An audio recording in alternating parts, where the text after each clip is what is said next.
Hello, everyone, and welcome to another story time brought to you by ABC Read. And ABC Read is the name of our nonprofit organization. And our mission is to develop and nurture a culture of literacy in Black and underserved communities. And the ways in which we do that is we distribute books that represent Black people, Black culture, Black experiences, new and gently used books. And we also have read aloud events, interactive, engaging read aloud events, where we have healthy foods and activities that are all centered around literacy and just helping to build that culture of literacy, again, in Black and underserved communities. And so, what I am going to do again for you all is read another chapter of this book. So, for those of you who was able to get a chance to listen to chapter 1 of this book here, JD and the Great Barber Battle by Dillard, illustrated by Akeem S. Roberts. If you haven't got a chance to listen to chapter 1, go check it out. The only little small recap I'm going to give is that this brother here, he's trying to figure out how to fix his haircut that his mom gave him. All right, so he was going to his first day of third grade.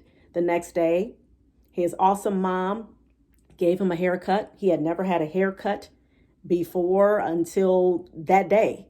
All right, that was a tradition in their home. And he was not satisfied with the look. All right, so that's, excuse me, that's all I'm going to say with that. And so let me clear my throat. Oh, okay, yeah. So, but we about to go into chapter 2. So we're going to find out what's up with the main character here, Mr. JD. What that brother, what he going to do about that haircut, y'all? All right, so let's get it on and popping. Let's get it on started around here. Oh, and by the way, my name is Miss Sasha. Chapter 2, The Nervous Breakfast. The next morning, my entire family sat around eating grits, eggs, bacon, and buttered toast with jelly. Granddad had to watch his diet now, but he could never pass up a good piece of bacon or two.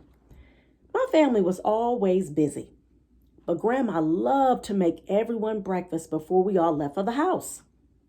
Fuel for the day, she'd say as she and my grandfather drank cup after cup of coffee without talking much.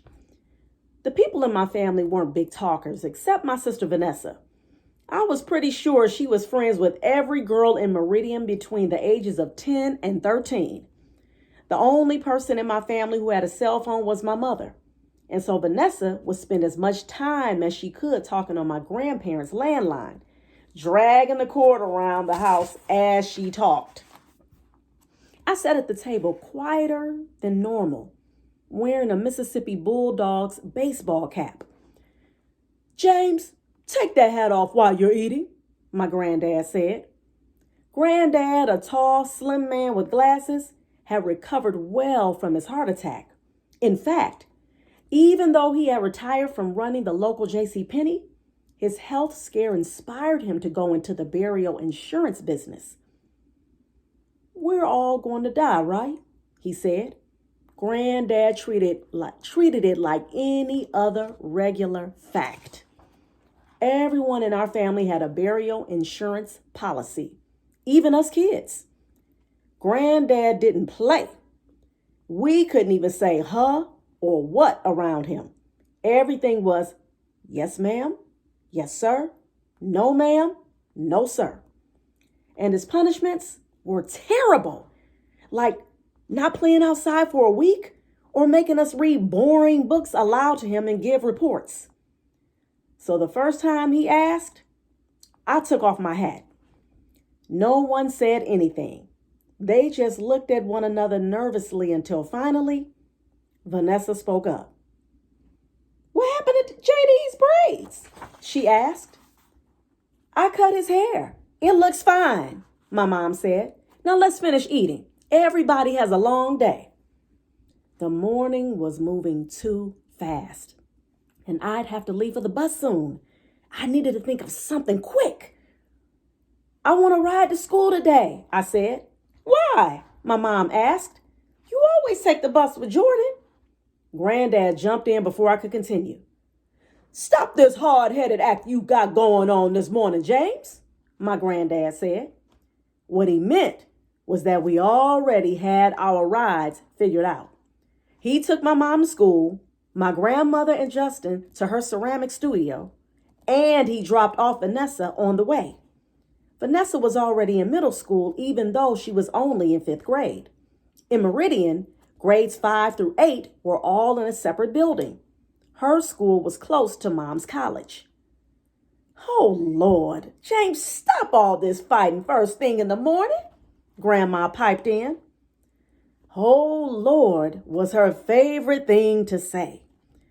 Grandma, a deep brown-skinned woman who kept her salt and pepper hair cut short, loved church.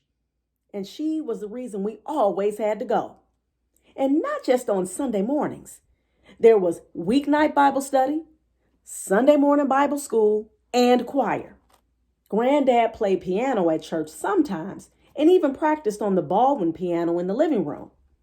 Mom and Vanessa was excellent singers.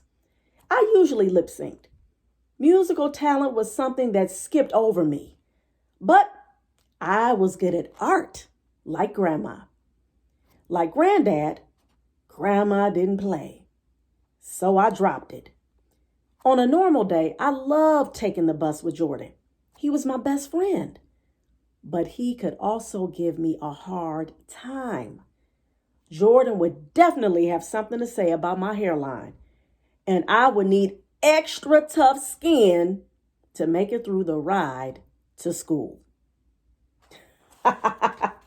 Oh, wow.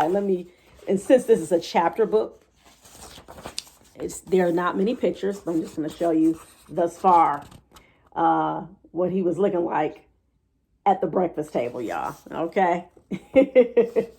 So again, oh my goodness, what is Brother JD going to do?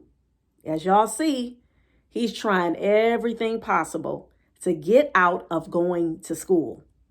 And like I asked before after I read the last chapter, what would you all do if you all had a jacked up haircut? Talking to my young cats out there, my young brothers out there. And even for my sisters, I know, you know how we are, all right? In particular in the Black community, we care about what our hair looks like. And yes, even though my hair is covered, yes, I care about what my hair looks like, okay? So with that being said, I want you all to make some predictions. What do you all think that JD is going to do? Do you think he's going to be able to get out of going to school? Because, you know, he's already feeling like, man, I am about to get cracked on, all right? I'm about to get roasted, as y'all would say. Back in the day, we said cracked a lot. And I know y'all say roasting. So I hope you all enjoyed chapter 2.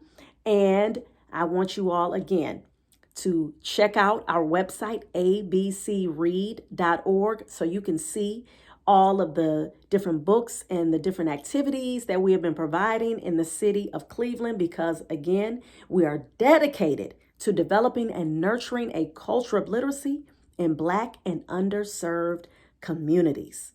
All right. Also subscribe to this channel, ABC Read, and subscribe to my other reading channel, which is Reading is Freedom. All right. Make sure you like, subscribe, and share. And also make sure that you are getting your reading in for at least 30 minutes a day. Peace.